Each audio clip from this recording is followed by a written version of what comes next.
Today we are going to be ranking the top video game developers in the world. Who will come out on top? Will it be a PlayStation first party studio or a legendary third party studio? Let's find out on the Late Night Gamer podcast.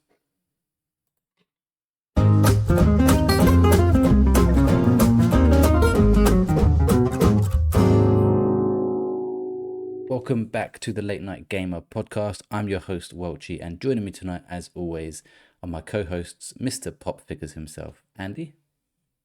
Hello, everyone. Happy to be back, and excited to be involved in one of these episodes because I think I missed the first, or at least the last one that we done. Yeah. Regarding the gaming exclusives, I think it was, wasn't it? Or PlayStation exclusives. PlayStation exclusives. Yeah, that's the only one we've done so far. Yeah. We're also joined by Mr. 10 out of 10 himself, Stephen. Yes, hello, everybody. Lovely to be back as always, and excited to talk about. There's some amazing developers that I can see on our screen, so this is going to be interesting to work out what rank we put them in.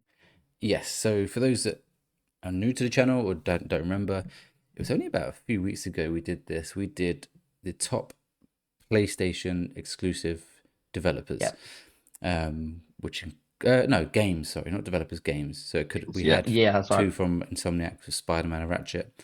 Naughty Dog obviously had Last of Us and Uncharted. So we did games. That was a fun episode.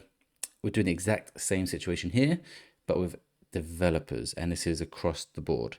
Now, side note, or a thing we should say at first, there's going to be developers not here, and I know already that Jack is going to be saying, where the fuck is From Software? And so is Bigsy, and anyone else in the comments. We have tried to, well, I have tried, Andy and Stephen actually had no input in this at all, to pick There's developers that we would feel like we have enough knowledge on to pick. Sure. I know Andy has played some of the From Software stuff, but he would get voted out 2-1 every time on that situation. Yeah, true. So I've tried to keep it as fair as possible. And I haven't got CD Projekt Red here, which could be one that most people are saying, where's that? So, and it might be that you two think of someone that should be here, and we all agree they should be here, and I'll change it midway. I think there's so many developers anyway. Like, you could do 2 episodes of these with another 15 developers. I don't think it matters too much if there's someone missing. I also didn't have Nintendo here. Reason is because they're a publisher, and their in-house development teams are so odd in terms of how they do it. So I think it's cool. If I'm not right, they call them like 1, 2, 3, 4, 5, 6, 7, 8, 9, 10. Like each one is individually located to a game or a series or whatever, however they do it. For example, the Super Mario Odyssey team made Donkey Kong Bonanza, so you could argue that team could be here. But even finding a logo for that would be impossible. And I just think it would have been difficult and unfair because Nintendo would just win outright because arguably they make all those games and they're all classics. So they're not here. From Software are not here. CG Projekt Red are not here. There's probably more that people are going to moan about in the comments, but moan away, fire away, we don't mind. But hopefully you'll also like the 15 we have got. So the 15 we've got for all the listeners are Naughty Dog, Insomniac Games, Respawn Entertainment, Capcom. Now, I know that goes against what I said about Nintendo, but I will explain that one later. IOI Interactive, Supermassive Games, Guerrilla Games. I can't remember if it's actually called Guerrilla Games, but Guerrilla.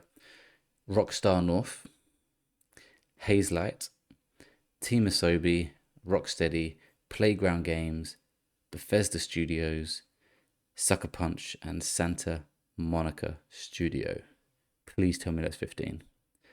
1, 2, 3, 4, 5, 6, 7, 8, 9, 10, 11, 12. Yeah, 15. Thank God. Otherwise, I'd have to find one randomly. So there you have it. What we are going to do is rank them for video listeners. You'll be able to see it on the screen. From S to D, S being the top. Then it goes A, B, C, and D. Now, obviously, all of these developers are very, very good developers. So putting any of these at D seems harsh. But we have to do it. Yeah. And Andy, I don't know if you watched our episode that we did last time. Yes, because I was outraged by Bloodborne. Yes, you did. That's right. Yeah, we said that actually. I think, well, it's on the podcast that Andy was going to be really angry about that. So was Bigsy, I think. We are doing it the same format, being we have to have 5 developers in D, Yeah. 4 in C, 3 in B, Yeah. 2 in Yeah. A, and 1 in S. So we will pick Oh a man. winner among these I developers. I have a question, Welchy. What does Yes. the S stand for? Is it like super? I don't know. It's just a thing. Like, I remember when I was younger playing whatever game it was, maybe Soul Calibur, and like you got like rated a grade at the end of your arcade mode, and you get a Yeah. B. You was like, okay, I need to get an A. Then you get an S, and you was like, huh. So I thought I did really well, but why have I got an S? Like, what's going on here? Turns out S is the super, or I don't know, because for me S is Is it like the satisfactory, A? but Or is it like the A star? So like you've got the A and it's equivalent to I sort of think that's what we would have done that. in our like GCSEs. We'd have called it like an A star. That's what we're going with, Yeah. yeah. It's not that deep. I was just curious because obviously A, B, C, D is self-explanatory. But then I'm looking at S going, what the hell does the S mean? I'm gonna put Or Superior. star as well. star. Or even star. Could be a star, couldn't it? The star winner, star prize. What does S mean in grades? Shit. Hang on. S. Oh, Yeah, okay. So we've this been is doing it wrong. wrong this entire This is time. saying S stands for Yeah. satisfactory, but that's not what I mean. That can't be Put right. in a tier list. Video game scores. Why is the S symbol for a perfect score top rank in Japan? Yeah, so in Japan they even have double S, just to make it even more confusing. Like so Okay. super. What? No one's really explaining it very well for me. I can imagine, like, like in the ESC career mode where you get a grade based on like how well you've done like a transfer. If I ever saw an S, I would be like Googling for the next 20 minutes going, what the fuck is that supposed to mean? Yeah, so they're saying that Dark Souls also does it, and I assume other Souls games. It stands for special or superior. Yeah. Superior. I like that. We'll Yeah. go with that. So the superior developer. Again, not deep, but I feel like other people listening and watching will be It's going, what does important that to mean? differentiate between S and A. Yeah. Okay, well there we go. We're going to go straight into it. I think last time we started at the bottom, and it's probably easiest, I think, to do that Yeah. again. From the 15. Where the hell do you even start? Well, that's the one. That's the thing. Like, there's a few here that we know will not be that low. I'm just going to say Naughty Dog's not going to go that low. Santa Monica's not going that low. Insomniac, Rockstar North, Should I and Capcom. get the ball rolling? Because there is one there that I do kind of feel It's that weaker I than the would be others. comfortable. Yeah, I feel like it would be comfortable going in D. I'm looking at Rocksteady.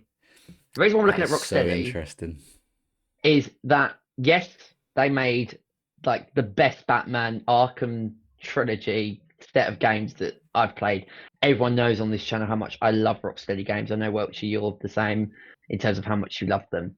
But they ain't made a good game for a decade. Yeah. Everything since Batman Arkham Knight has been a real sort of Well, there's only been one game. It was a desert. Yeah, exactly. So in terms of like, if you talk about the best developers, yes, for what they did with the Batman games, but they've done nothing, and it's been a long time since we had Batman Arkham Knight. So for me, that's why I would lean more towards D. You could argue maybe C because of how good like Batman Arkham Asylum, City, and Knight are, but some of these other developers, not only have they made incredible games, but they've had the longevity that they've been doing it for countless years. Rocksteady, for me, out of all of those, is the first one, which I don't think it has that. So that's why I would be inclined to put that one in D to kind of kickstart proceedings. Andy, you got any comments on that? No, I wouldn't disagree. I haven't even played the Batman games, so I can't exactly say. Oh yeah, they're amazing.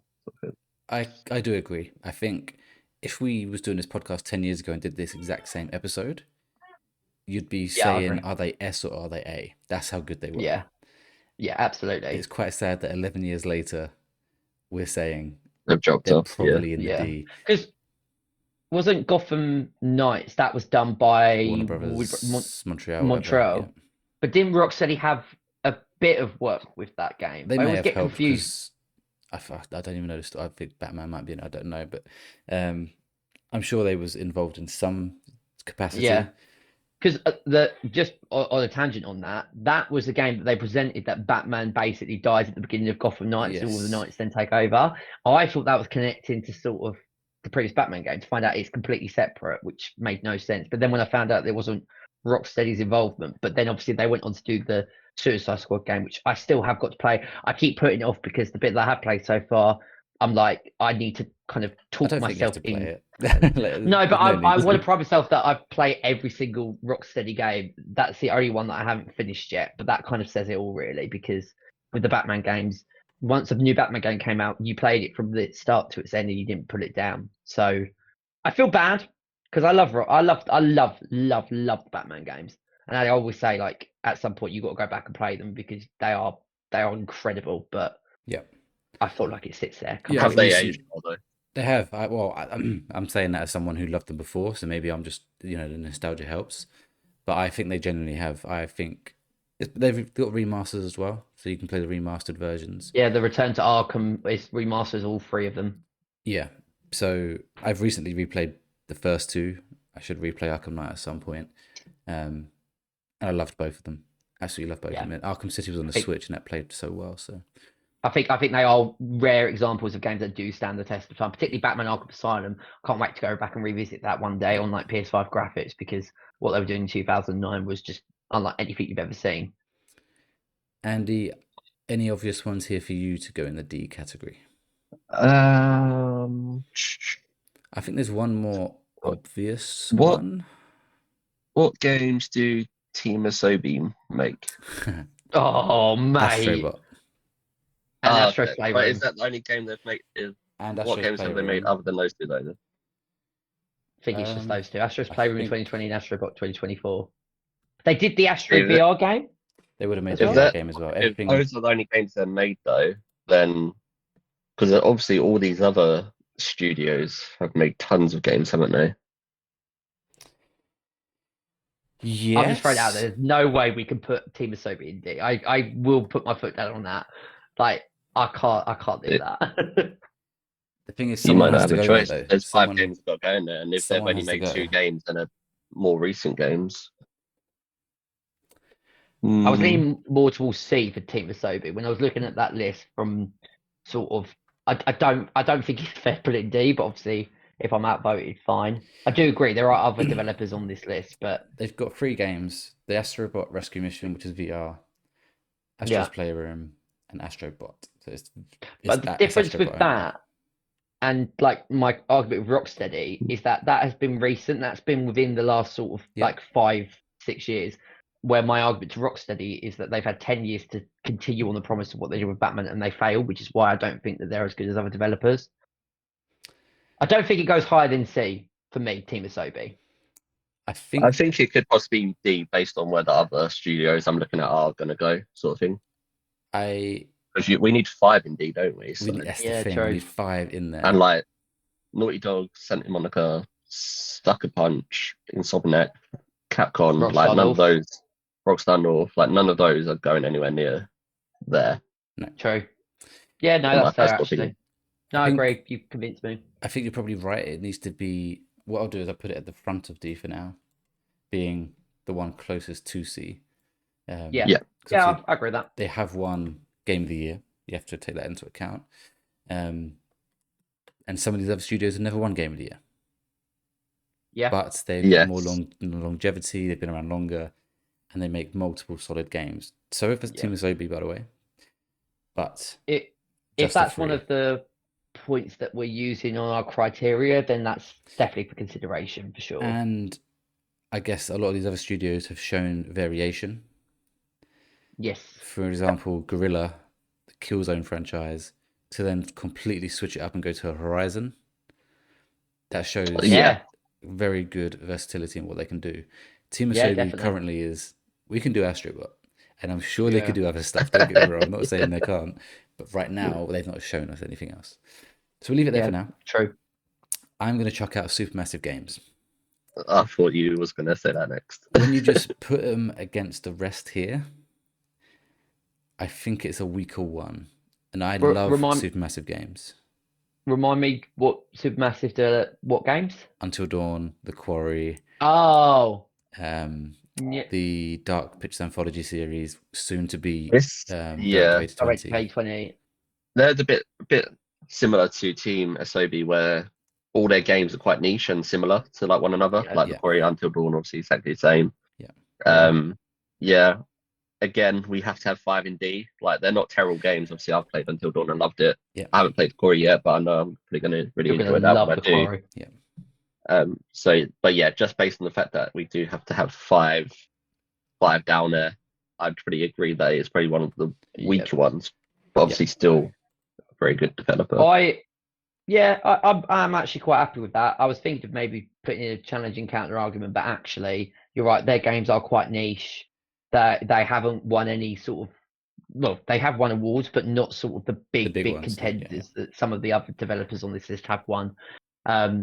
I would probably say, like, if you're looking between Team Asobi and Supermassive, I'd actually probably lean at Team Asobi. Probably edges it more like towards C The because games are of of higher quality. what. Yeah, absolutely. Although what I love about the Supermassive games is that it's a very fine line between like an interactive movie that you're watching and a game that you're actually playing. It's They a are niche. the best, It's a niche that they kind of and they're master. the best. Yeah, and they're the best in that craft. It's a niche that I never want to go away. So I don't want them No. to ever fail. I want them to do success, and they are successful. They're good. Yeah, This is 15 of the best. It's not like we've got shit Yeah. developers in I'm- there. So. I'm hoping that Directive 8020 is actually like going to be like their great big best picture that they've done. I also hope so, but I actually think it's going to be the worst of the three, personally. I hope not, because I've got it on my I know. fantasy list. I hope I'm wrong as well. I hope it's good. Yeah. This is where it gets tough. Very tough. What's the climbing developer? Playground Games. They make Forza Horizon series, and will also be making Fable this year. So even though we've not played Fable, they've shown it does look good. They could have versatility there. And Forza Horizon is an unbelievable series. It's always up for Game of the Year. IGN gave it Game of the Year a couple of, not that we give a shit about IGN, but multiple people gave it Game of the Year. Not the official Game Awards, but did Playground Games have any involvement with the original Forza Motorsport? Was it just Forza Horizon that they worked on? I think Playground are just Horizon, aren't they? Do they do both? Okay. Well, the only reason I say that is that, you know, we were talking earlier about versatility. What Playground Games, whether they worked on the original Forza Motorsport series, I think there was 3 Forza Motorsports before Horizon came along in 2010, I want to say, or maybe 2012. What they did is they took the notion of Forza Motorsport, but they added it into a festival with story, with music, with stunts, and every single installment has done something different, whether it's the location, whether it's making stunts bigger and better and bolder. So I would actually say that Playground Games have not only just taken a concept of racing, but they've turned it into this juggernaut that gets better every single time. It's pushing the boundaries graphically and stylishly. I'd actually would say Playground Games goes quite high up on this list for me. I'm going to make an argument. Go on. We just downgraded Team Asobi for the lack of versatility. Not just that, but that was one reason. Yeah. Until Fable comes out, all they have done is Forza Horizon. I've just checked. They didn't do motorsport. It's just Forza Horizon. Now, they're all very high standard and so they challenge Game of the Year. And for a racing game, I think we have to say that's fucking impressive. So I do think they would go above Team Asobi. Yeah. But are they in the C, or are we pushing Team Asobi further down the D? You know what I mean? Like that's what she said. Yeah. I would probably lean more towards C, because my counter argument to the versatility is that there has been versatility in each installment, because even though it plays it's a racing game, I get it. There's not much that you can do, but there is versatility in that and I've played every single one barring obviously Forza Horizon 6, which is going to be coming out on Xbox first. But every single one does do something different. It might be something subtle, but I would claim that there's versatility there. But then you can claim that Team Asobi made a VR game. Yeah, and also that they took the notion, I'm basically counter-arguing my own argument right here. Because I was about to say that they took the notion of Astro's Playroom and then they built it into a fully stated storage versatility. I think I'm of the I would opinion say that they're above Playground. Team Asobi for now. Yeah, I could would say change. Playground Games probably does that slightly better at this stage than Team Asobi. Now you could argue that's unfair because they've got more games, but they've only done 2 more than what Team Asobi have done, so it's not Okay. massively different. Well, I'm going to say then, find me 2 developers in this list worse than Playground Games. Because otherwise they go in D. That's fucking hard. I guess, again, do we look at IO Interactive here? They're terrible developers. What do IO Interactive do? Hitman. And soon to be Oh, James Bond. oh.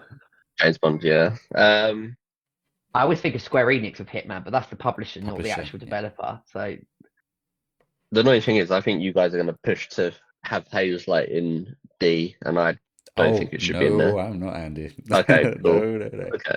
I But don't just think think they're what going other games super there. high. But they have won a Game of the Year award. Yeah, And they are and then obviously with the I last know we game. said Supermassive are very good at their niche, not to the level that Hazelight are with their niche. Hazelight and is. It Takes They done Two Split and Fiction. Split Fiction.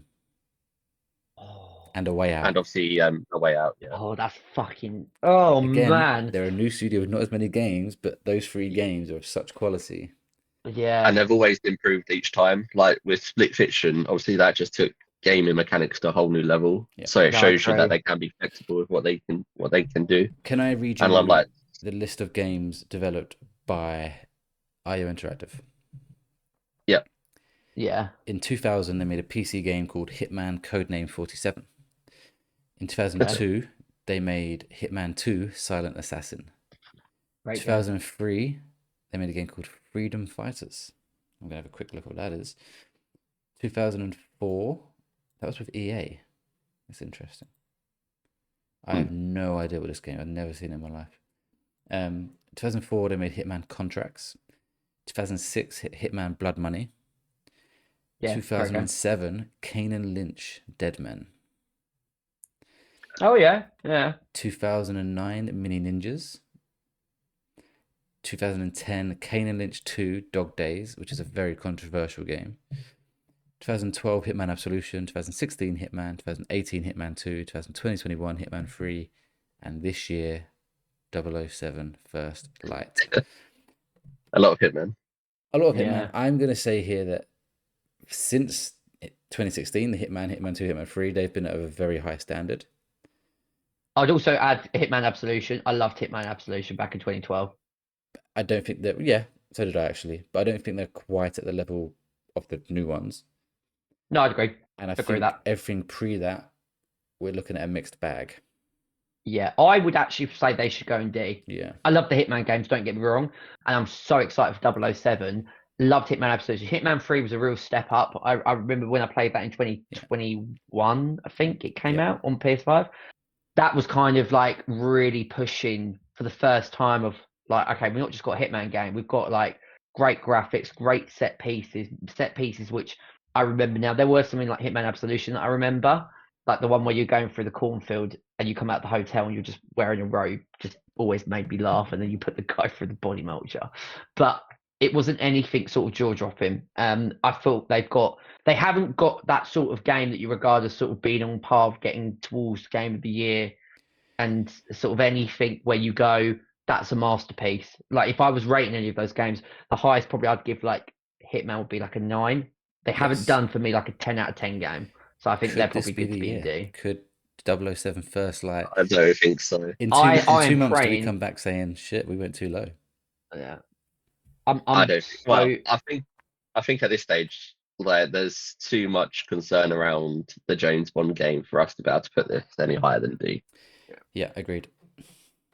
Again, another one that's on my fucking fantasy critic league. I love the risk. Well, I wasn't going to warn you, was we? I was happy that you picked it. No, I'm joking. No. It could do well. I've got a hunch that that's going to be a risk that will pay off. I think it's going to be a reward. I hope, anyway. So now we need another one to go in D. Yeah, this is the hard part. What Respawn Entertainment? I forgot that you two might not be as familiar. Respawn made the Jedi games, right, and Apex Legends. and the Titanfall series. They are not Oh, going I- in D. I'm not having it. I will fight you for this one. Did the first Titanfall that had a single player story? No, Titanfall 2 had a single No? player It was the story, second which one. is regarded as one of the What? greatest single player shooters ever. I know whatever one, whether it's 1 or 2, I play, and I remember absolutely loving the single player, but then just hating the multiplayer because I was really bad at it. I know, big problem. Yeah, that can't. Just that, and also the fact they got Apex, that can't go in D. Apex Then Legends you're took gonna the have world to by put, storm. yeah. Yeah. If you don't put respawn in D, then it's got to be playground, surely. I think if we start looking at what's going into C, we Yeah. might work out Yeah. what's going to fall. So Yeah. I'd probably say actually, let's go above that. What ones are not going as low as C? So we've got 5 in D, 4 in C, which leaves us with 6 games in the top 3. Okay. My So- guess is that it's going to be Naughty Dog, Yeah. Sony Santa Monica, Yeah. Insomniac, Yes. Capcom, Rockstar North. Rockstar North, Bethesda? Bethesda or Yes. I'm going to say Bethesda, but we can argue that one. But, all right, we know there's Right. 5. We know there's at least 5 at the top. Sorry, would you remind me what Bethesda Oh, do? oh dear. They made the Elder Scrolls series, the Fallout series, Right. um, Like Skyrim, okay. Skyrim, Fallout, and they make what was the one the other year? Starfield, which I think is just launched on PlayStation actually. Yeah, it has. I know what your argument is going They're to be about definitely not in Capcom. C. Yeah, I know what your argument is going to be about Capcom as well, because it will be the development team that you're throwing in. Yes, the Well, yeah. development team from the episode I did last time when I said I was picking them, which is Yeah. basically the team behind Resident Evil, which Yeah. automatically puts them at least B or above. Which means the ones who are kind of hanging on to the bottom 2 tiers would be Sucker Punch, Playground Games, Yeah. Haze Light, Gorilla, and Respawn. You're gonna fucking get Respawn, aren't you? You're gonna... I think D. I think the last game I'd put in D is Last Developers is Playground, and then I think C would be Haze Light. It's tricky. Gorilla maybe. So Gorilla, obviously, Killzone series, 3 games, and Yeah. 2 Horizon games so far with to come. Yeah. Rockstar North, we all know that's the Grand Theft Auto series. That ain't going anywhere near this bottom tier. Red Dead Redemption as well. Not Rockstar North. They had involvement, but it's not their baby. Is it just GTA? I believe so. I did do some research on this. Who develops Red Dead? I know LA Noire was presented by Rockstar, but wasn't developed by them. So it's confusing because Rockstar have so many development companies, but they all do have Yeah. their own. Stupid. Like, I know Rockstar games North there. definitely developed Manhunt. That was their first game. Manhunt they developed. So you've got Manhunt and GTA. Rockstar North, Wikipedia. Come on. Did they do Max Payne 3 as well? Rockstar North. There's no. What did you say they made? Manhunt. Manhunt. Yeah, it wasn't their first game. Okay. Did they develop Max Payne? Max Payne 3? They did help develop it. Yeah. Okay. So Max Payne 3, Manhunt, GTA. I'm wrong. They did make Red Dead 2, and okay, they made Red Dead 2, not Red Dead 1. Yeah, I knew it was one of them. I'm pretty confident that they developed. Okay. And They presented. helped Red Dead 1, but didn't make it. Fuck me, they've made so many good games. Because they presented, I think they presented Red Dead Redemption 1, because then the year later they presented LA Noire, but it was done by their, I think, was it Take Two? It's that Team developed Team those? Bondi, A Team Bondi. and it says they supported development.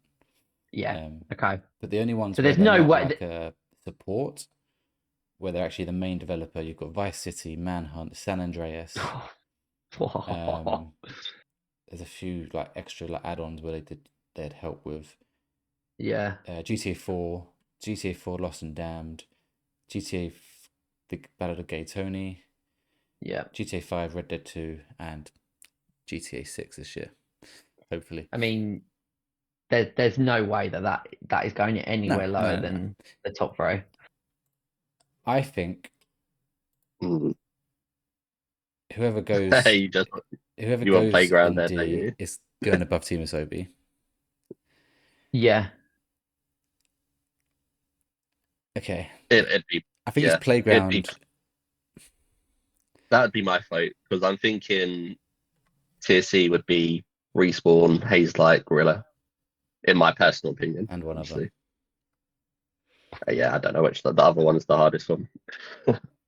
I mean, personally, for preference, I know I'm not going to because of how great like Respawn is. I don't play those games, so my personal one is I'd have Playground games higher, but I can share that vote and put Playground in D because I appreciate have like more Again, games. you've got the whole No, I versatility agree. thing. Yeah. Yeah, I agree. That's just on personal preference, but Yeah. I understand how great Respawn are. I'd be happy to put Playground games sort of at the top of D. I actually think the order that we've got that in is fine. I always like the story of Respawn as well because it was made from the people that were at Infinity Ward of Call of Duty. Yes. Yes. And for them to go and make a major success of themselves is so good. Did they do Battlefield 3 as well? Respawn? I think that's probably too soon. Because Titanfall was their first game, I thought. Well, only because I was thinking that they leave the two main developers of Infinity After Modern Ward Warfare left. 2, isn't it? Yeah. But I swear they then had an involvement with EA for Battlefield 3. Let's have a look. I could be wrong. It doesn't say so on Wikipedia. It just says developed first game Titanfall. It might be. Medal of Honor. Above and beyond. Oh, that's a VR game. So you got Titanfall, Titanfall 2, Apex Legends, Star Wars Jedi Fallen Order, Star Wars Jedi Survivor. What the fuck is this? Yeah. They got a game coming out this year. I think because they've got the Jedi games and Titanfall, and then also went into the Battle Royale mode with Apex Legends and was able to compete against Fortnite and Warzone. And it's still going. I don't know how strong it's going, but it's still going. I don't think it's as strong as it used to be, but it is still going. So, what I'm thinking of when you said it, they worked with EA on the Medal of Honor VR game. That's what I remember them doing. Yeah. Let's put Playground here for now. We can. You didn't want to. I don't like it. No, I get it. You didn't want to chuck in Epic Games. We talked about earlier about developers that we missed out on. I just find it an odd one because they're more of a publisher now. Yeah. But technically, they developed the original Gears trilogy and Fortnite, so automatically they're a good developer. But it's just they're such a, odd one now to call them a developer. Yeah. Which again, you can argue that with Capcom, I know, but okay. No, because they published Alan Wake, but they didn't develop it. Exactly, yeah. But they developed Fortnite, so yeah, no, that's fine. It's an honorable mention. I'm hoping it'll actually get a bit easier now, because I don't know. I think we've identified 5 that are going to go higher than C. Yeah. I think ones that fit here nicely are Sucker Punch. Yeah. As much as I love the Infamous series and the Ghost games, I just look at the rest of these and think they're probably a level below them. We spoke, didn't we, when we did the PlayStation exclusive? We had the conversation about like you've got the absolutely great exclusive like Last of Us. You've got God of War. Can't believe that eluded me. Get the focus there. You got Uncharted. You got Spider-Man. Then it was like a toss up between you've got Horizon and then the Ghost games. So in terms of like that step below, I'd probably be happy for Sucker Punch to go and see. Yeah, I think they haven't had that. No, I was just going to say they haven't had that big game of the year contender yet. That's exactly what I was about to say. Yeah, I think they're just very good at being consistent at getting very sort of almost game of the year games out there. They Yeah. make great games, which when you see their logo in the next State of Play, not actually this next one, but in a year or two time, You'll get excited by it. everyone's like, Yeah. oh Yeah. yes, it's either a new Ghost or whatever. Even if it's not, it's a new game from Yeah, Sucker you know Punch. it's going to be a solid game. It's not going to suck, is it? I think for Hey. them to for them to go higher, I think their next game has got to be like the master. Although I loved Ghost of Tsushima and I loved Ghost of Yotei, they need another one, and they need one that's going to push basically their best work to date. I think to get up to that level, they're just slightly behind at this stage. Yeah, I'd agree. No one's called out Sony Santa Monica here. We've had the whole conversation about lack of versatility. Are they just God of War? They're just God of War. But the two they great are games. like latest two. I know they've done originals. Yeah. Didn't they win Game of the Year? Didn't they? They've won Game of the Year once. Ragnarok lost to Elden Ring. It came second place. Like, even though there's not an official one, it's kind of like a known. So it won in 2018? No, it won in 2018. It beat Red Dead 2 and Spider-Man. That is nuts. And rightly fucking so, by the way. That's insane. So yeah, they have to be high up in the conversation. Again, I'm going by because I will be playing them at some point, hopefully this year. It wouldn't be my personal pick, but that's only because I have not touched the God of War games. But I recognise that everyone says they're one of the greatest games that you can play. So they're definitely up there. Yeah, looking at the list of games, they made something called Kinetica in 2001, so they have made something different. And that looks to be a racing game, so there you go, there's some versatility there.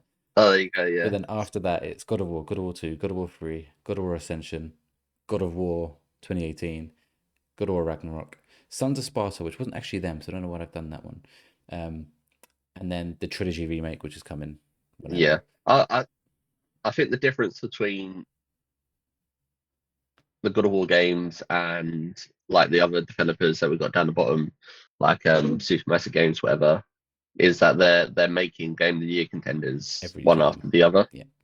So like their next God of War game that they make is probably going to be another Game of the Year contender. So when you've got games, even though obviously they're all very similar, when it's that high quality, it's you say that though, but they can't be that low. Technically, the original trilogy God of War is so different to the reboot.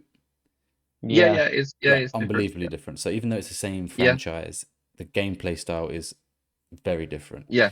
So there's a little bit of versatility there, and I agree. They make Game of the Year contenders every year, it seems, every time they release.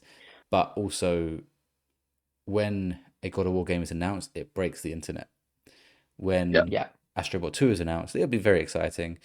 When Forza Horizon 7 is announced, it's exciting, but it's not like here is Sony Santa Monica. Like this is, or if they announce something else which isn't God of War, and it's Cory Barlog directing his futuristic game, whatever he's doing, I think it gets everyone not quite the Naughty Dog level. That logo just does something. There's a few studios that do that, and From Software is one of them. But I think they're close. It's funny. I'm still not going to reveal it until we get to it. I'm looking at two developers in particular. What for your top that two? I'm working out in my head of what would be my top two. I know what my top two is. Yeah, I working know out which one's the number one. But that's kind of become apparent from the ones that we've now added onto the list. Are we in agreement that Respawn's in this C category? Yeah, I put Respawn in there. I'm happy with that. Like, I can acknowledge that as much as I love their games, particularly the Jedi games. Again, what year was Jedi Survivor? 22 and 23? Which it lost to, I don't even know if it was up for the nomination. 22 was Ragnarok, 23. What the hell came out in 2023? It was 2023 Game of the Year. Oh, Baldur's Gate. Oh, yeah. So that was never going to win that. But I think it fits there. I think it's definitely better than Sucker Punch for now, so I'll put it somewhere in the middle. Hazelight, I think because they've only got 3 games, yes, they've won Game of the Year on their second attempt, which is fucking insane. And Split Fiction was incredible. Yeah. Again, I think they're up there. And if they do it again on the 4th try, I think their next game is going to take them to new heights. Yeah, Yeah, I reckon so. If they build on the promise of Split Fiction, they're then moving towards B Legendary A status, yeah. on this list. They're Yeah, definitely sure. like the best co-op developers. Like Oh, that's yeah. Second that's place Oh, they've is already got that title. second place is Yeah. whoever we just played, Andy, Reanimal. Oh right, yeah. Okay, maybe this is where it gets tough. We've got to pick one that doesn't go to B but falls into C. I'm looking at Gorilla. Yeah. Yeah. Okay. Yeah, I mean, Lovely. I love the Horizon games, but again, similar to sort of the Ghost games, they're just below the other developers, so I think that Yeah. that sits nicely in C. I would And actually obviously they've got say Killzone as well. he's like just above them personally. Yeah. What's good though, so far we've actually been in pretty strong agreement. That might change as we go higher Yeah, up. I feel like there's But going to be some discussions to be had. but I'm comfortable so far with what's in D and what's in C. The fun part is about to come up. Yeah. My only change probably, if I was doing this personally, was I would take out Respawn and put Playground games higher, but that's only because I've played more Playground games than Respawn. That's my only change so far. So I'm looking. Okay, so just to explain Capcom and why they're here. Capcom are split into two divisions, development divisions. Yeah. Division 2, I'm going to start with number 2, has Monster Hunter, Mega Man, Ace Attorney, Onimusha, Street Fighter, those kind of games. Great games. Okay. Division 1 has Resident Evil, which is the one I'm putting up for discussion here, Devil May Cry, Dead Rising, Dragon's Dogma, Akami, and others. So there's Pragmata? Would that be in Division 1? Ooh, no one's mentioned Pragmata. Or 2? I mean, obviously, That's in that Division still 3. remains to be. Which team made Pragmata? Please be Division 1. Makes my argument better. Oh, I know it's Capcom, you fuckers. I mean, it's not very helpful. It just says Capcom in a minute. Is Pragmata Division 1 or 2? Oh. I don't think AI understood my question. It said it's not Division 1 or 2, it's a completely new IP. I was like, I know. But it's probably 1 or 2. Unless there's a new... You might be right, Andy. It could be Division fucking 3. They're in their own division with one game. Yeah, I can't see anything. So that's to be seen. But it does say Capcom says Pragmata sold 1 million copies in 2 days. Wow. Very impressive. Because anyway. if it's the case that if it's Division 1 that have just made Resident Evil Requiem and then have done Pragmata as well, that is insane. Yeah. Which is why obviously it might the early be bits Division of 2. Pragmata sound. Yeah, it could be. It does seem that it fits more with the Division 2 list of games that you read out rather than Division 1 1. seems more the horror, like the zombies. Yeah, the horror aspect. Yeah. I think because of the way Capcom work, I think they would put them in B.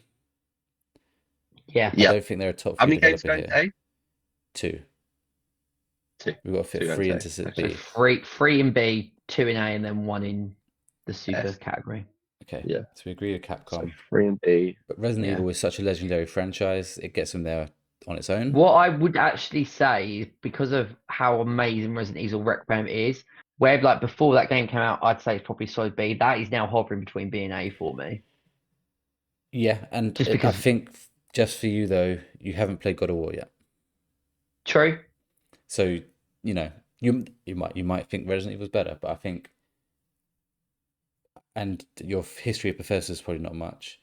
I'm also going to say Bethesda. I don't know. The obvious one that also goes here for me is Insomniac. Or is there an argument here? Or are you going to argue with me? Oh, really? This way gets interesting. Yeah. I know Steven's going to argue this. Insomniac are not as good as Naughty Dog or Santa Monica. No, I agree with that. They are PlayStation's third baby. Oh shit! Yeah, because we can only have 2 in A, can't we? And 1 in S. So it's whether Rockstar, and that's not as good as Rockstar. I think we can agree with that. No. So, and I also said not as good as Bethesda. Like, just Bethesda's history is insane. They've got obviously Amazing Spider-Man games. They've got Ratchet and Clank as well. Yeah. But you're right. It does. It doesn't probably beat the sit other in- four there. No, it doesn't. Now, On my personal list, yes, it fucking does. But collectively, no. You can't put it ahead of Santa Monica and Bethesda. No. now we're gonna have an argument because I don't think you're gonna like my answer. you're gonna pick Bethesda to go into A and Santa Monica to B. No, I was thinking The other way. Rockstar should go into B. Are you insane? Okay. No, I'm not insane Nah. because Well, I see the argument. yeah, they've got the GTA games, but how long has it taken them to make GTA 6? We've had GTA 5 for the last 10 years, where all these other developers You are have to do it consistently from Red Dead 2, releasing. though. Yeah, Red Dead 2 was Rockstar North, and that came out in 2018. Yeah, but still, that's 2018. That's still 8 years. Yeah. And Red Dead 2, though, is widely regarded as the best Rockstar game that we've ever had. Many people say that is It's the still best 8 that years, they've ever though. done. It's still 8 years. I do get it. For me, it's in my top 2 Rockstar, with another one that we'll probably get onto. I can't bear to see Rockstar and B personally. My counter argument to that is that the GTA games have changed gaming. You know, GTA 6 trailer drops, it breaks the internet. It's going to be the most big moment that we've had in the last decade, and this is one game from a company. I know, obviously, rightly, you said that we've had to wait so long, but the wait will be worth it. We'll be talking about probably one of the greatest games that we've ever seen. Every Rockstar game is 10 out of 10 for story, for graphics. GTA 6 isn't out yet, so you can't be choosing this based on a game that's not out No, yet. but even the Have to hype agree. that is coming to it You still can, is a factor. But yeah, GTA but the 5 game, was one of the game should drop. Like, I know we've got all this hype and expectations of GTA 6 being the best game ever, but it is at the moment still just expectation. It's not reality. So until that is reality, you can't be putting GTA 6 into But the even- conversation. But even taking that aside, they still got some of the best games that I've ever played. Yeah. You know, San Andreas is the biggest, San Andreas is one of my and favorite also games, like San Andreas is the biggest game that dropped on PlayStation 2.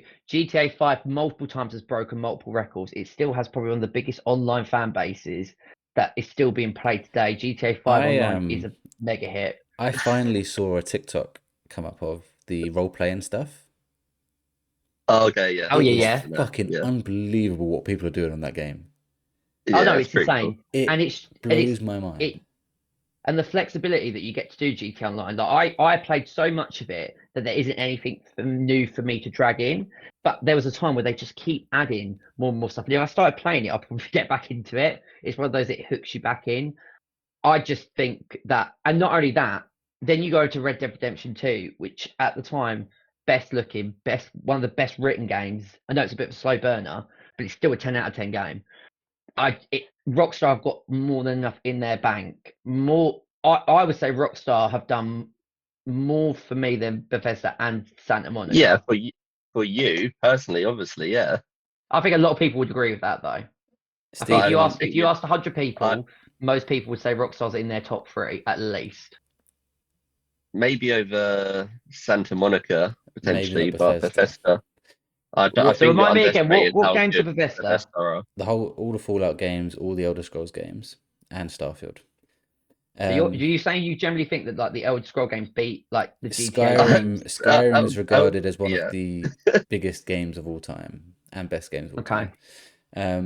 Stephen, what would your argument be for the last spot in B? I mean, it's difficult. I can't really get involved in either Santa Monica or Bethesda because I've played Fallout. I played Fallout 3 and Fallout New Vegas. So those are both Bethesda. New Vegas wasn't Bethesda. I mean, it wasn't probably published, but not. That was Obsidian. Was Fallout 3 Bethesda? Yes. Yeah. Okay. So I played one Bethesda game, which is Fallout 3, and I did really enjoy Fallout 3. I know how much you love God of War. I would probably then say Santa Monica should go and B then. Because they've only got, as you rightly said earlier, they've got two God of War games. Yeah, they're Game of Year contenders. But if you're saying that Bethesda is as incredible because of the Fallout and because of the Elder Scrolls, I think then our top three should be Naughty Dog, Bethesda, and Rockstar North. Oh dear. And he's wearing his God of War t-shirt. I am wearing my Kratos t-shirt. I'm trying to find a list of Bethesda Game Studios games. Here we go. My other argument point is, yeah, you probably can make a really compelling argument between Bethesda and Rockstar North. I don't, even though I've not played it, I don't think you can have the same comparison with Santa Monica and Rockstar North. Because you're talking about two God of War games. They are amazing games, but Rockstar have done it with more than two, triple that. Well, yeah, but in terms of like the games that are like the I know you've got all God of War, but I just think GTA's had a bigger impact on the gaming market than getting God of War. And I'm not just saying that because I haven't played it. Generally, I would say if you think about what game is a legendary game that everybody thinks about, people that don't even play games, everyone knows Grand Theft Auto and how it changed it's a household modern name. gaming in the 21st century. Yeah, but I do think which Santa Monica haven't got. I think God of War 2018 did change games as well. It changed games, narrative games, how they're captured. They had the whole one-shot camera thing where the camera didn't move once. Not it did move, but it didn't ever cut once. And I think so the question then have taken inspiration from it. Yeah. The question then, Welchy, is would you say that had more of an impact than what Rockstar North have done in the Rockstar North 20 didn't make GTA 3. GTA 3 was the one that had the major 3D change. Yeah, it did. But obviously the rest of them have had massive impacts, particularly GTA 5, the San Andreas. I'm more on the argument of, is it Santa Monica or is it Bethesda in this one? Bethesda. If we're choosing between those two, I'd have to put Santa Monica in there. Okay, so Bethesda made, and I'm not going to read all of these out because there's a lot, but their first game was in 2002, which was the Elder Scrolls 3 Morrowind. They then made, I'm not going to read all of these out because I don't know what that is. Elder Scrolls 4 Oblivion, a classic. Fallout 3, a classic. Skyrim, instantly, they've released that game on like a fridge apparently. It's literally fucking everywhere. Fallout Shelter, anyone's played that? It's a fun mobile game. Fallout 4. Fallout, they've got VR versions of all these games. Fallout 76, which is probably one of their bigger drops, but apparently it's quite good now. Starfield, and they're currently making Elder Scrolls 6, which is the second most anticipated game in the world behind GTA 6.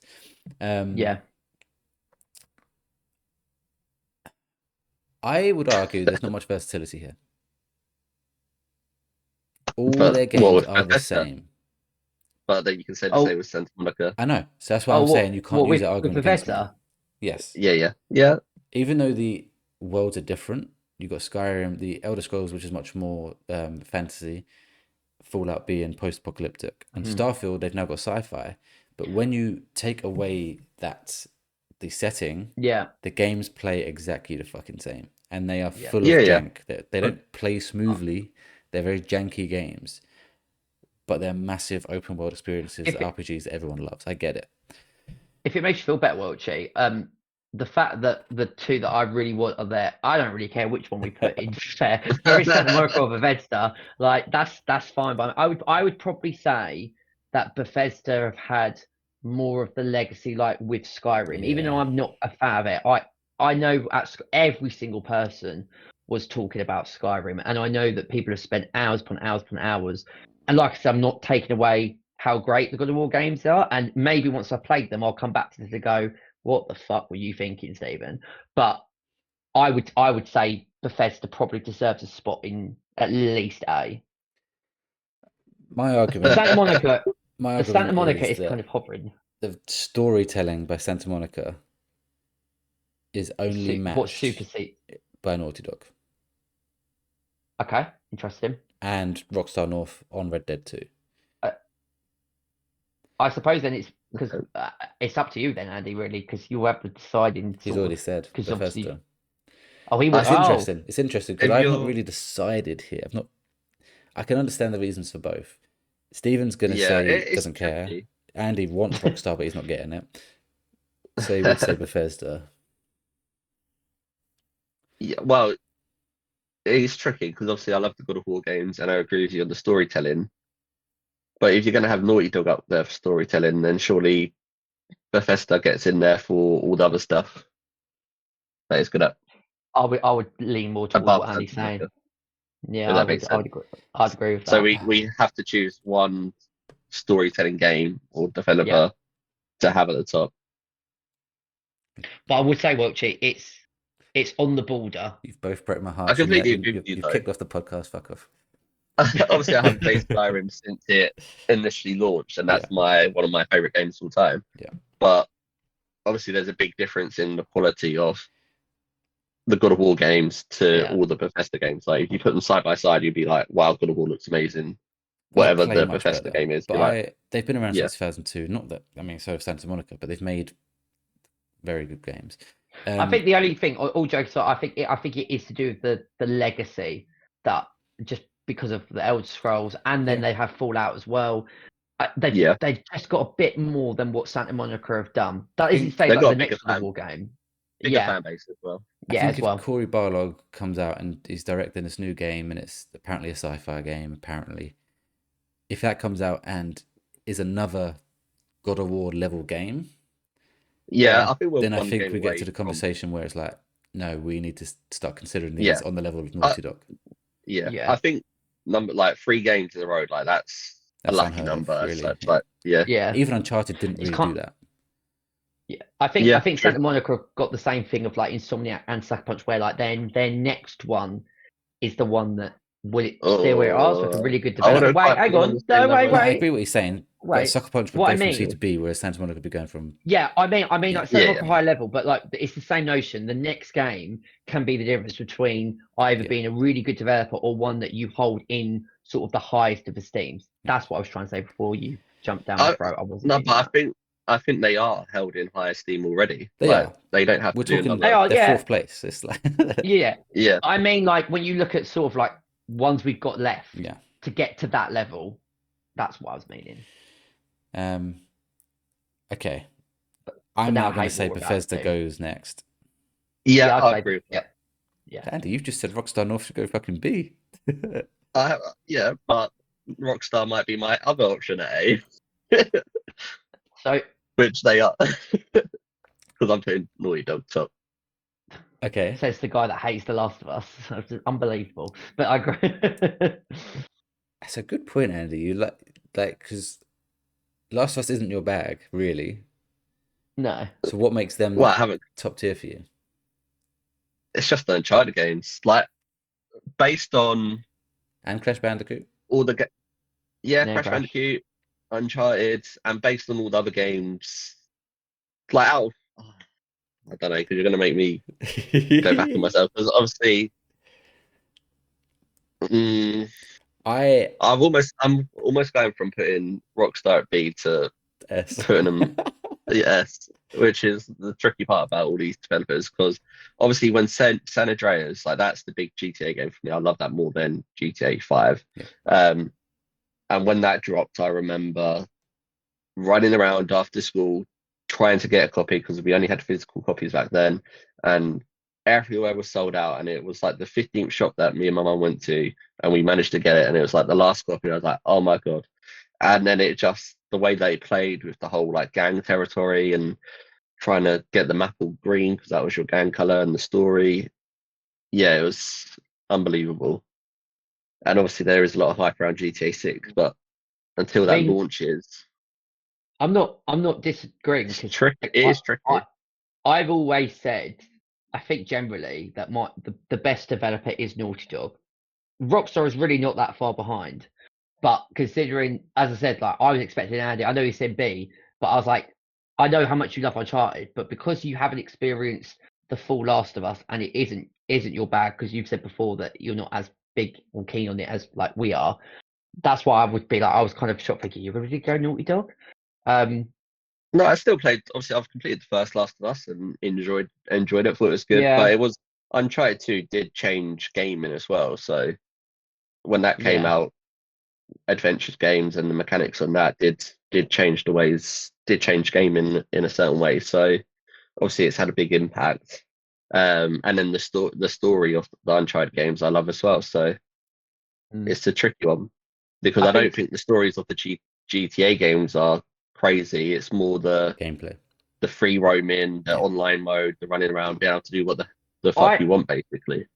I would disagree with that, only to respect that the stories of all of the GTA games, I wouldn't say they're on the level of Naughty Dog. I would say Naughty Dog tell the best stories in every single capacity. But the level of writing in like Red Dead Redemption 2, GTA 5, GTA 4, even San Andreas towards the end when it turns into more of a gang war that is based on like the Los Angeles riots that they were basically parodying. There's also a lot of meta commentary. I'd say the writing is of a really high level, and Red Dead Redemption 2 is so serious and mature.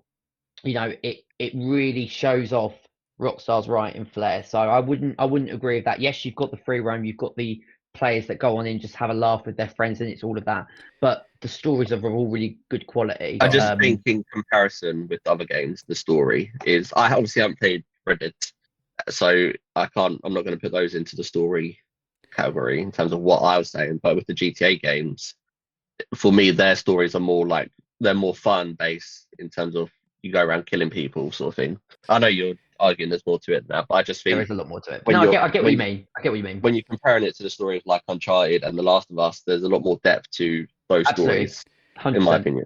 And no, I agree with that. With Red Dead 2, I completely agree. It's one of the best stories in video games, but they focus so much on that and so much on the graphics that they forgot to make a fun game as well. So gameplay wise, so it is a bit off because of how long it is, and there are some painfully long sections, but then just the story kind of outweighs that.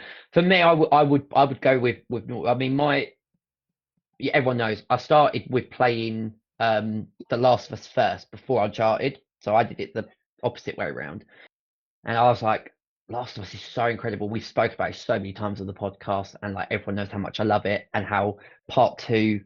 I'm not even going to go through that again. We all know my thoughts on Last of Us. We've spoken about it enough. But then I go to Uncharted and going, this is from the same team that did The Last of Us, and it's a completely different kettle of fish. But again, it has amazing story, great characters, and it's completely spot on. It did change single player campaigns. I wish I was there when it was released. I was so upset that it took me nearly 20 years to get around to that.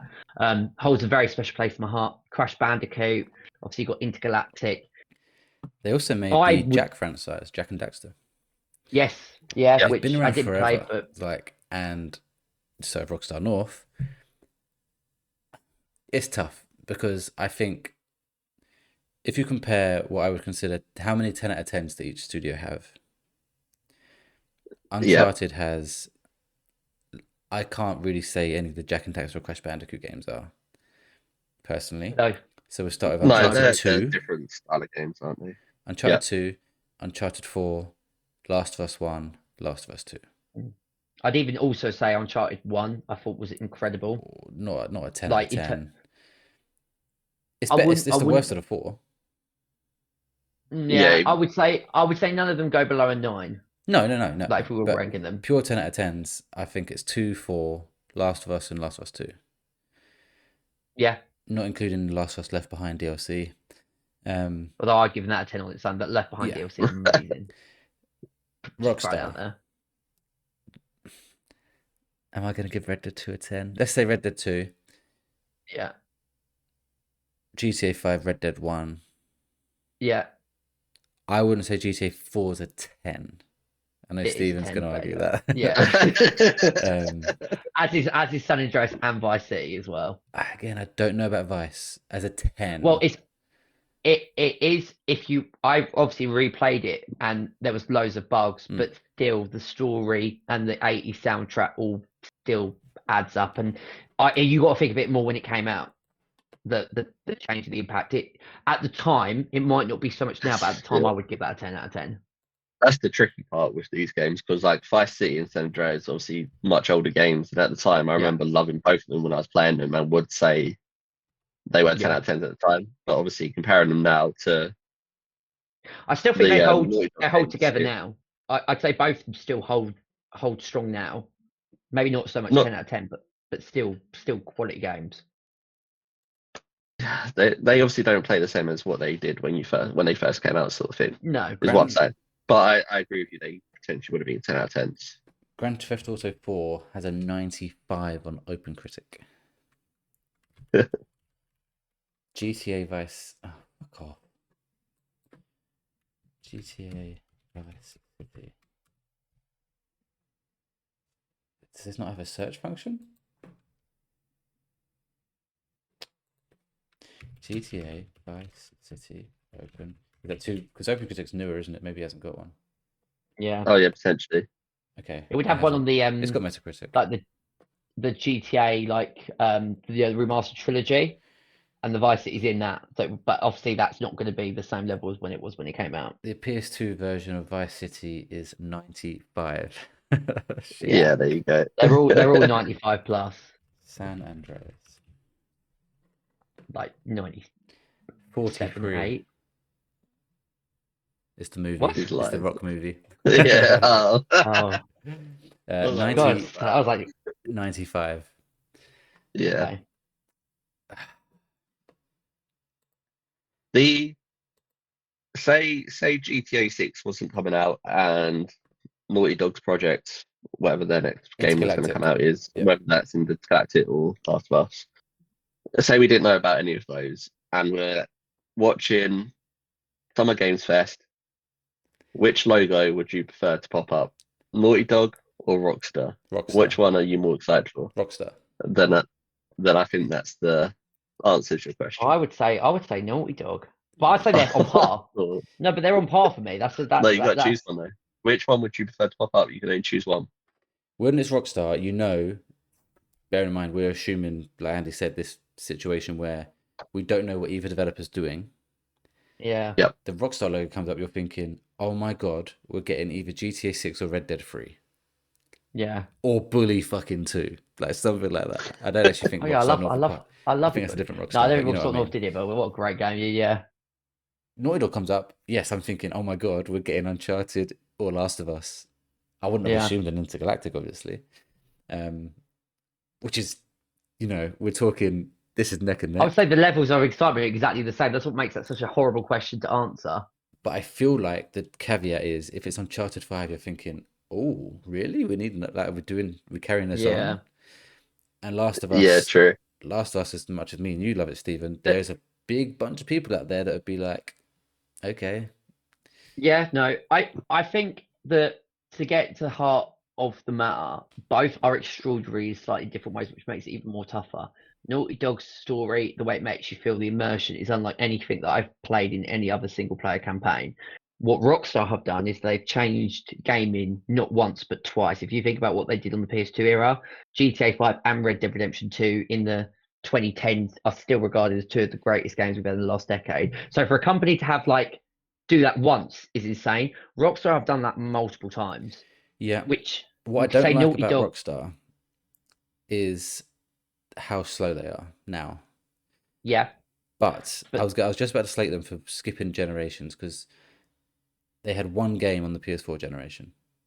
GTA 5 does not count because it came out first on 360. They released it. They've released GTA 5 times in a 12-year period. And so they did one game on that one. They're going to do one game on this one. Yeah. My argument against that, though, is that Naughty Dog are probably skipping this generation entirely. Yeah. Yeah, they could be. I think at this point, go on, Andy. Yeah. No, I was just gonna say, with the issue with, say GTA 6 comes out later this year. We enjoy it, we play it, we enjoy it for 6 months to a year, whatever. And then we're thinking, oh, when's GTA 7? Are we still going to be alive when they release that? Yeah, I'll be 50. Yeah. I'll be 50. Whereas with Naughty Dog or whoever else it is, you're thinking, oh, okay, we've got this new cool IP that's just come out. And then in 4 to 5 years, you should be getting The Last of Us 3 or whatever game it is. You're getting that a lot sooner than GTA 7. But it has been 7 years since Last of Us Part 2, their last game. 6. And if we don't release into 6, came out 2020, didn't it? Oh yeah, 6 years. What's I say 7? If Intergalactic next year, it would be 7-year gap. Yeah, but if Intergalactic doesn't drop till 2028, that'd be an 8-year wait. Yeah, but the So thing which is, would be the same as GTA to you've Red Dead to you've GTA. potentially got them working on yeah, 2 games at the moment. So That is the if rumor that there's 2 Intergalactic games drops, coming. Yeah. that we know of, that's not confirmed. We don't know if that's actually happening. We like to think that that is happening, but it's not. I think it's starting to happen It's a at rumor. PlayStation though. Like Yeah, Insomniac yeah, have yeah, got their Marvel games and they've got their Ratchet and Clank games going at the same yeah. time. Obviously, Sucker Punch haven't done it. I don't know. I think I do think Rockstar North takes the cake. yeah, I think there's really, worry there that they could be.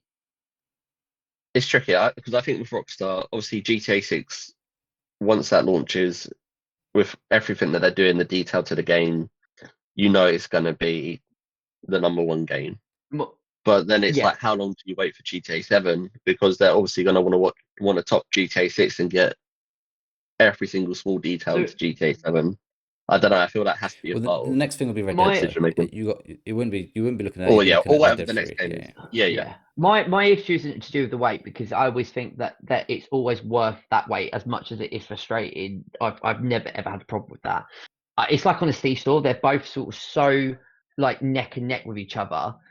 Maybe does it come down to more of a preference? What game, if you can even pick, do you enjoy slightly more than the other? Because they are pretty much they are the two best developers for me. I'd probably lean slightly more towards Naughty Dog only because of the way that Naughty Dog games have made me feel. A Rockstar game hasn't made me go through the sort of 7 stages of different emotions that Really, Red Dead Last 2? of Us Part. Red Dead 2 was sad, but I mean in terms of like the whole when you've got someone that you hate and then Yeah. it changes. And no other other video games have tried that, but they haven't done it as masterful as Last of Us did. And then everything with Uncharted is so brilliantly executed that those 4 games are incredible. I would probably, when I say like in the race, Naughty Dog is like just their shoulder is ahead of Rockstar. That's how tight it is. But I would probably lean towards Naughty Dog just Okay. in Andy, best. what would your vote be? Let's wrap this up. for S, What's the better I one? would. I think after our conversations, I'm gonna put Rockstar ahead. Okay. Which is what I thought, which means Welchy, you have the deciding vote. It is so close. Like we've Yeah. all kind of just said. I am gonna give it to Rockstar, Oy. and It's tough. it kind of kills me inside a little bit because of how much I love Naughty Dog and Santa Monica. But and listen, I think we could get to the end of this year, and if GTA 6 doesn't hit like we all want it to, a conversation needs to be Yeah, had because you take that long to make something that doesn't hit right. yeah, sadly. Yeah. But then you could say the same about Intergalactic if that comes out Yeah. in 1 or 2 years and that doesn't hit. We're like, you two are dropping the That ball here. that would Let's be the new Rocksteady.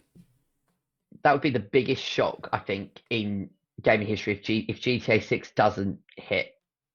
Because I've never, you know, Rockstar have been around for like over 20 years, and I've never had a bad Rockstar game. The only one that I could say that I didn't like was Max Payne 3, but I know a lot of people absolutely love that Yeah. game, so I am in the minority. But So every single one of those have been amazing. before I read out our final list, we did have Jack write in on Discord. I just asked for favorite developers, and there are some here that we didn't say. So he said he'll go for From Software, which I can already see the Yeah. comments in my head. I can already see it. I admit that From Software would definitely be in like, even for me, like C at least. Naughty Dog and Rockstar, we've just argued those Yeah. two. And he said Game Freak, which is a good shout. Game Freak, obviously, the developers of all the Pokemon games, Yeah. Okay. have a huge history. And they've releasing something this year, aren't they? Which is completely different to Pokemon.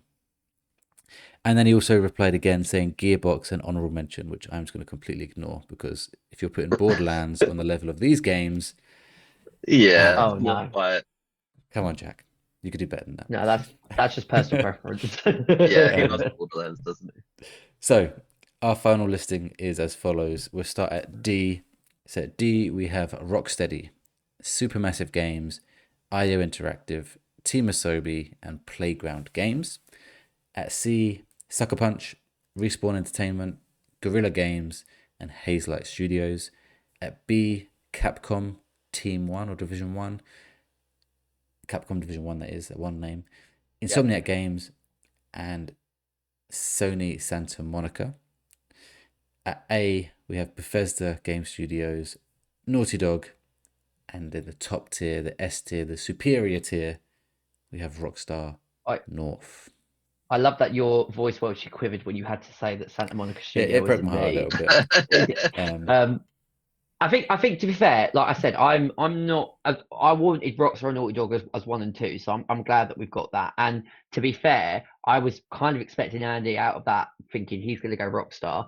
I was unsure Welch about which one you were going to go down, because I recognised that even though I was leaning towards Naughty Dog, the argument I was making for Rockstar in my head, I was going, that's so good that I could easily swing the other way in terms of going there. Yeah, ones I've just looked at my top games of all time list that I've got.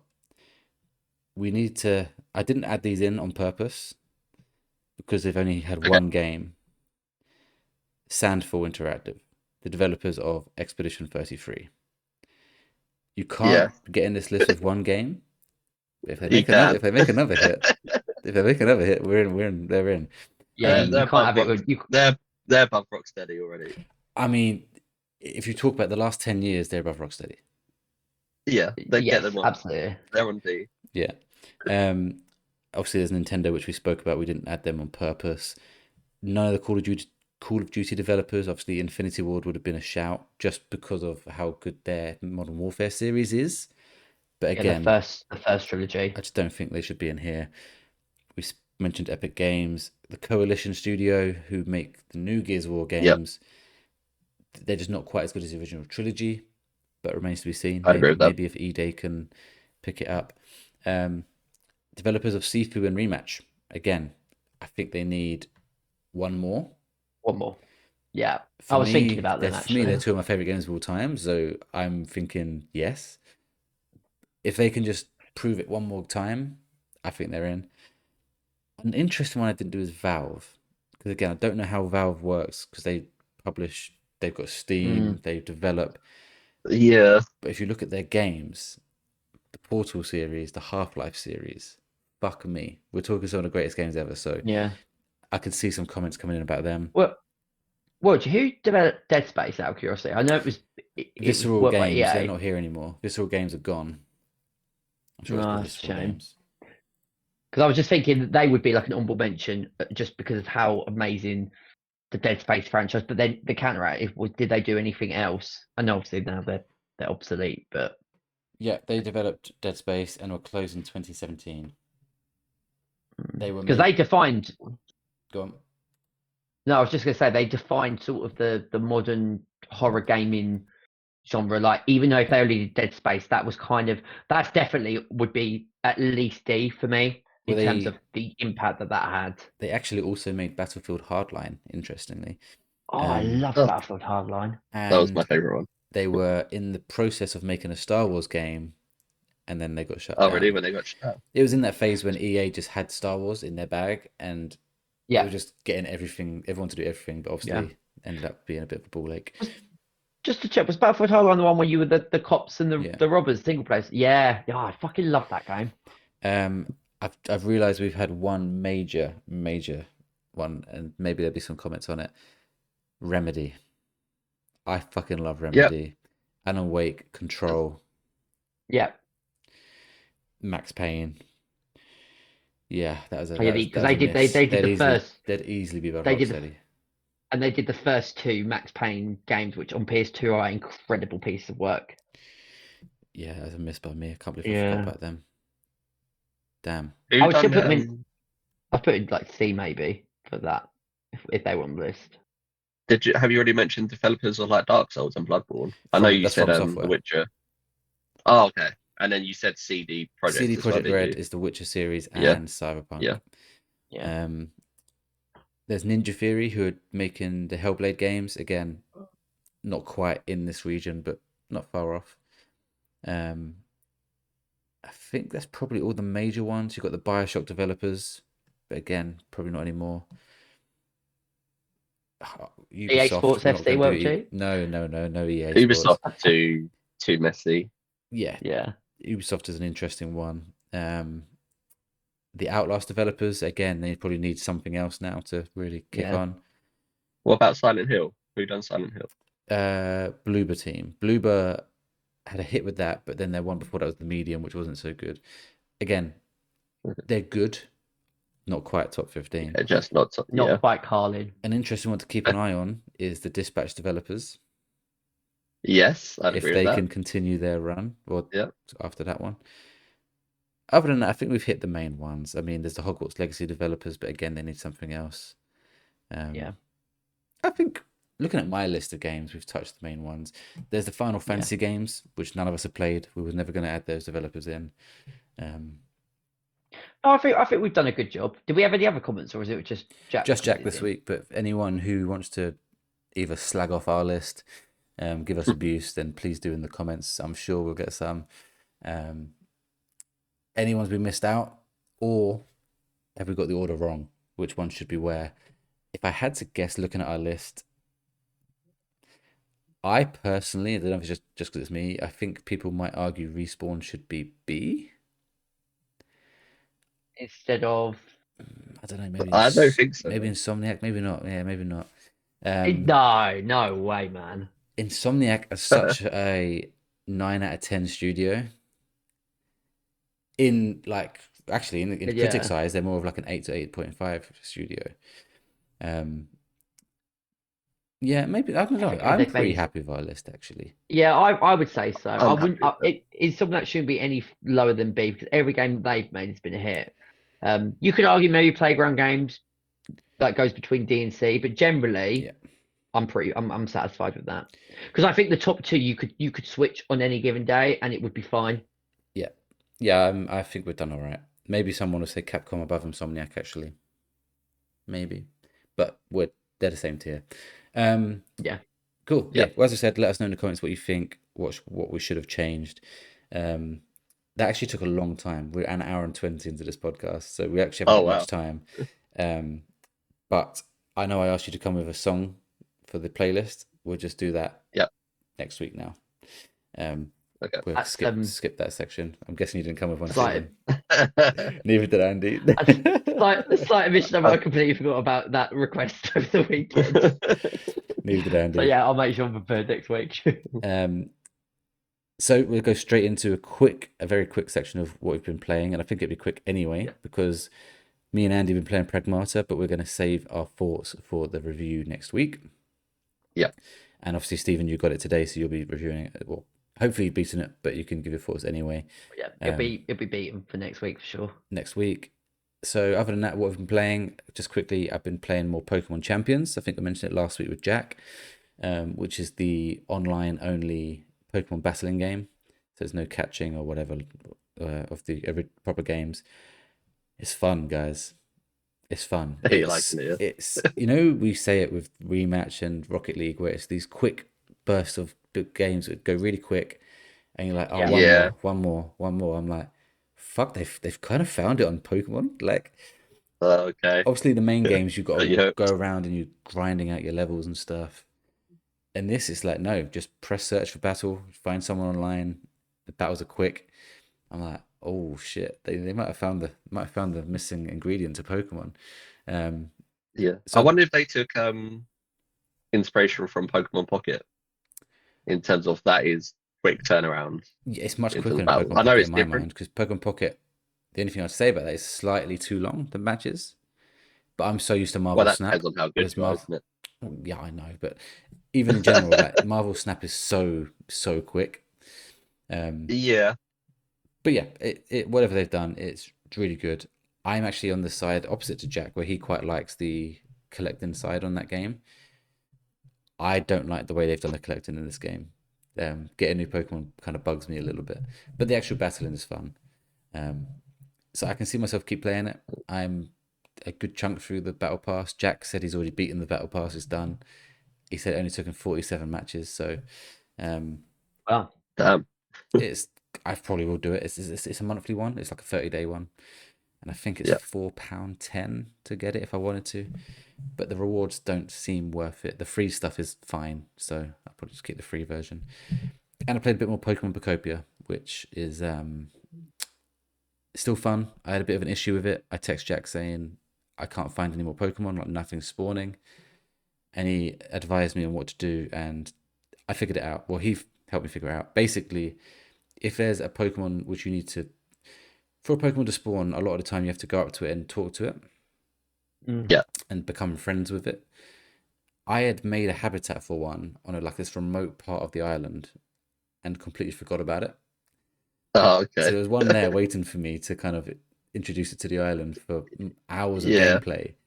And I was thinking, why the fuck am I not getting any new ones? Like I've got missions where it's asked me to find something. I'm like, I can't because nothing is spawning. As soon as I went and interacted with this one Pokemon, I've had Loads like popped up. 6 just spawn. I'm like, oh my Yeah. fucking god! Like what a fucking annoying. So I'll knock it down a bit for that because I think that's a bit of a silly feature. But enjoying it. I did Yeah. also play a little bit of FIFA on my plane journey last week. Um, just career mode, obviously. So EFC. getting back into that, yeah. Andy, other than Pragmata, anything you played? No, not really. I've just been playing Pokemon Pocket, Yeah. doing some battles on there, opening my packs. Yeah, I haven't. I'm happy that Pragmata's out because I wasn't enjoying Life is You've been in a Strange. bit So of you've been in a bit of a flunk as well with games, I feel like, recently. yeah, I have. Yeah, but Pragmata, obviously, you know my early impressions of it, so I can't wait to play more of that. And Stephen, you played a little bit of Life is Strange True Colors, or was that your last one? Yeah.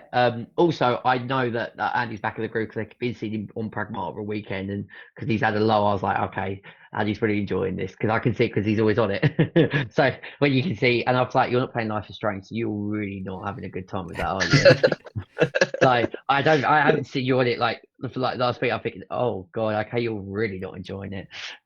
No, so I'm gonna do a little bit or try to do a little bit of Life is Strange Double Exposure before starting Double Pragmata. exposure, that's fun. This is gonna be my like Pragmata week, bit of Invincible versus, and then going back to Life is Strange. Invincible versus But I next week. am yeah, Yeah, Invincible Oh, versus sorry, I next see what week. you So I've mean. I got see what you mean. yeah, Yeah, yeah. So like I thought I'll do a bit of that, then yeah, spend my time focused on Pragmata before we then review it next week. yeah, And then obviously Invincible versus drops, so yeah. I'll be doing all the story, and then it gives me time between that and Directive 8020. Directive Yeah. 20.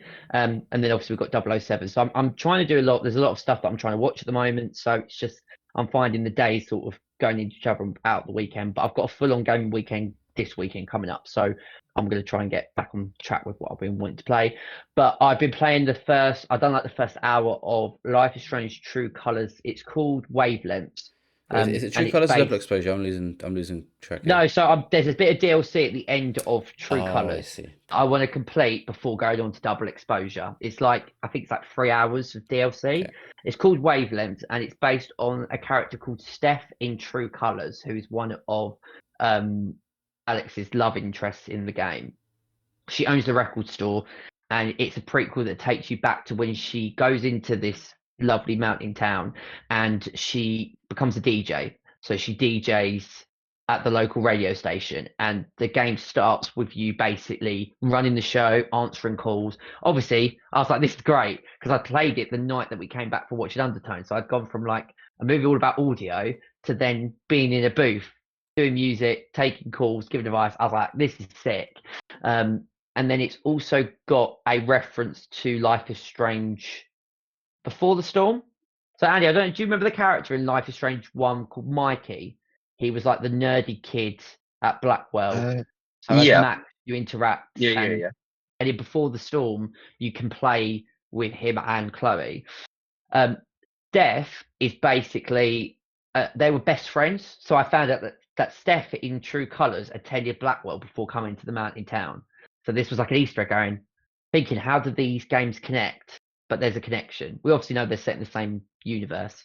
But Mikey comes up on your phone and leaves you a package on your first day in the DJ booth. And I went, you know, I played like Dungeons and Dragons with in Life is Strange Before the Storm, and I've found out that so that's a nice little connection. I have no idea how the story's going to go ahead, but I just done like the first few hours. But I wanted to get that done, then do a little bit of double exposure before moving on to Pragmata. The only thing I played, I had mates around on Friday. We played Fortnite. Fortnite have now introduced essentially a karaoke mode, Welchy. So on the I festival saw main your pass. Instagram, yeah. I forgot because it got uploaded to sort of Insta, and then I remembered that then goes to Facebook story. I will add they picked probably like the hardest song for me to sing, so I had no idea what I was singing. It was just gibberish. But I did because basically on the festival I'm always terrible. Like the games like Guitar Hero, can't do them. And I always on the festival passes I do so bad. But they've now added something that I can do because I can't really sing. But the song "Sound of Silence" by Disturbed.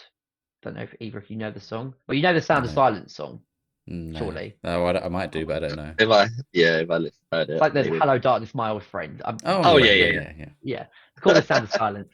But Disturbed did a cover, and then I got 5 stars on Medium, and I was like gas because I was like, I actually sang that quite well, and I'm now upping it to hard, and I want to get 5 stars. But there's so many songs, and you can buy loads of songs from the library, so I'm like, oh no, this is bad. As someone who loves just generally a bit of karaoke, the fact that Fortnite have now introduced this, I'm like, oh yeah. So we did a lot of that, and they've also added like Buzz Lightyear, the Pizza Planet Toy Story collection, so I'll be getting Quick that question: on Friday. Go on. Why have they sacked people and removed other game modes to then just come and add a completely new game mode? Yeah, it's a very good question, Andy. I Is it don't not really the have same the game answer mode? to Is it that. not just festival but with karaoke? It's festival, but they've added the mic vocals. They didn't have that Okay, before, so it's a new feature in that Fine. mode. Yeah. But I can okay. see what you're saying. You're basically saying why have they got rid of those people and then added a variation to the festival pass? I don't really know because everyone knows my thoughts. I'm loving Fortnite, but I'm still baffled by the decisions that they've made recently. Particularly that they're getting rid of rocket racing, which again, love rocket racing. It's Are why they would you getting want rid to of get rid of Lego? that? I don't think so. Of course not, because they're getting But fucking money from them probably.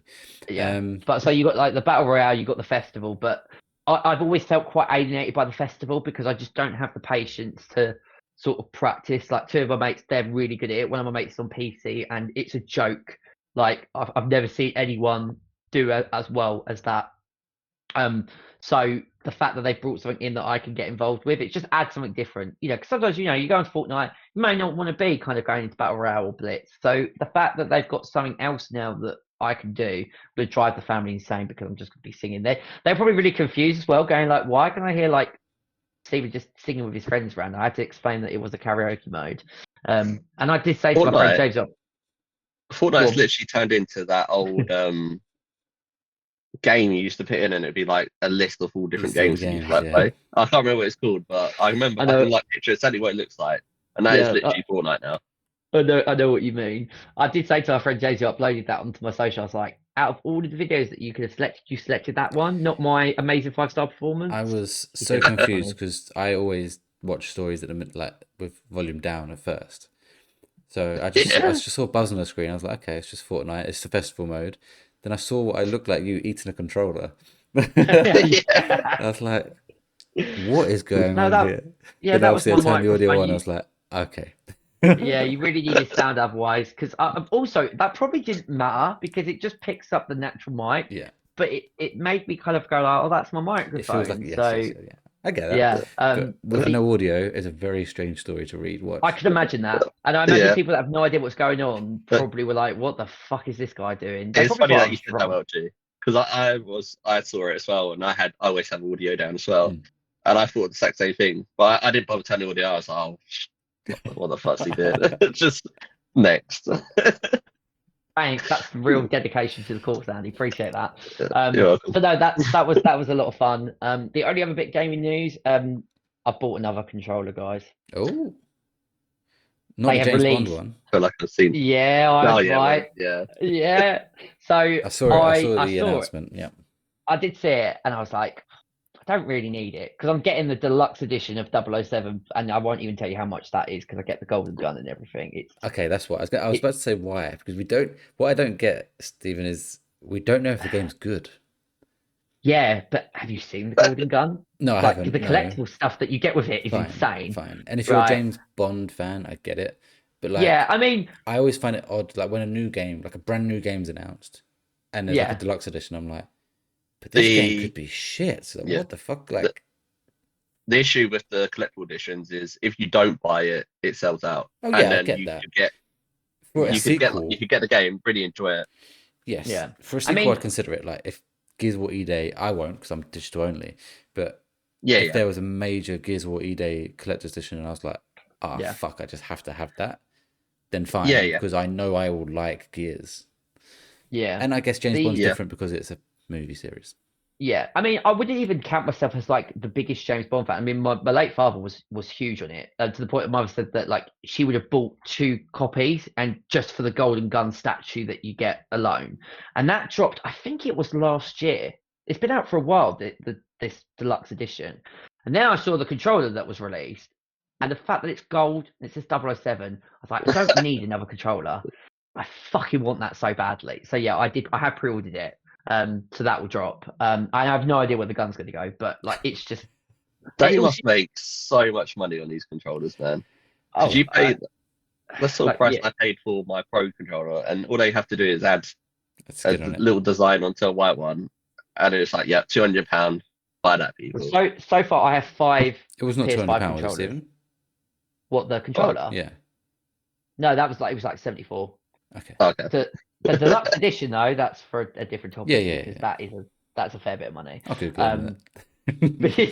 You'll be on the floor as I was, but I was like, I still have to get that. But yeah, like being a collector, and like because my Astro's still my number one sort of controller, but I feel like 007 will take that off once that arrives. It looks great. And you're right, Welsh, the game could be absolutely rubbish, but like I've still got this amazing stuff that is going to be great. I don't think it's and going to I be rubbish. and I I don't think that. I think I'm going to enjoy it. Yeah. It's like same with Invincible Versus next week. I'm excited for the game, but I'm as excited for all of the amazing stuff like the comic book that I'm going to get and the steel book and the cards. Well, I'm not a big card collector. You but, still haven't watched fucking episode 7, Stephen. I know Yeah, we're, on my I know list we're on the this wrong week, podcast, guys. but It's the final. Yeah, no, I'm going to be Not watching tomorrow. both. They're not ready for our tomorrow. review. Don't scare me, Andy. Yeah. So yeah, apart from those 2 games, I've done a bit more of EFC of my career mode just because I wanted to see an Arsenal team actually do well this week. So that was quite nice when I go into my career mode. Less about that, the better. But yeah, it's been a big week. We just basically, we're on Life Strange, Pragmata, and then Fortnite as well. So plenty to keep me going. Cool. Yeah, as we've been alluding to, Pragmata review next week. We are hitting a very busy time on the podcast. We've kind of all agreed to focus on games where we can because we want to be able to get reviews out for everyone as soon as we can. So next week we've got Pragmata. The week after we're reviewing Invincible Versus straight away. Then I think there's a 1 week gap. There'll be content but not a review. And then it's Directive 8020. No, it'll be Saros first. It'll be Saros review. Then a week after Saros review, we've got Directive 8020 review. Then there's another week, which I think will be Summer Games Fest predictions. That's how close we are to that, by the way. Yeah. Then a week after that one, we have Forza Horizon 6 and 007 First Light review. So that's what 6 or 7 games in the next 6 or 7 episodes. So it's review season. Hopefully everyone's going to enjoy it. We're going to enjoy playing them. We're going to try and play as much of each of them as we can. But there may be some occasions, like Andy's Life is Strange one the other week, where we give a review in progress kind of thing, because we only have a certain amount of hours in a day, and we are not full-time gamers, unfortunately. We are very much hobbyists, as much as we'd love this. As much as we'd love this to be our job, yeah. So thank you all for watching this week's episode of the Late Night Gamer podcast. Let us know what you thought of our developer ranking. Which developers should we have added, which we forgot, or what ones would you have changed in our order? Let us know in the comments or tag us on socials at the Late Night Pods. We'd love to hear from you. You can also join our Discord using the link in the description to be able to get your messages in before we record our episodes. If you enjoyed this particular episode, please make sure to follow and subscribe wherever you're listening. And if you're watching on YouTube, hit the like button, subscribe, and ring the bell so you don't miss the next episode. As mentioned, the next episode is our Pragmata review, so you will not want to miss that one. It should be a fun episode. Jack said he might join us on that one as well, because he should have it beat as well. Cool. Until then, thank you for hanging out with us tonight. I have been your host, Welchy, joined as always by my co-hosts, Andy. Yeah, a pleasure as always, guys, and I shall see you in the next episode. and Stephen. Yeah, been a pleasure as always, and looking forward to playing and talking about Pragmata next week. Thank you all for listening or watching, and keep on gaming.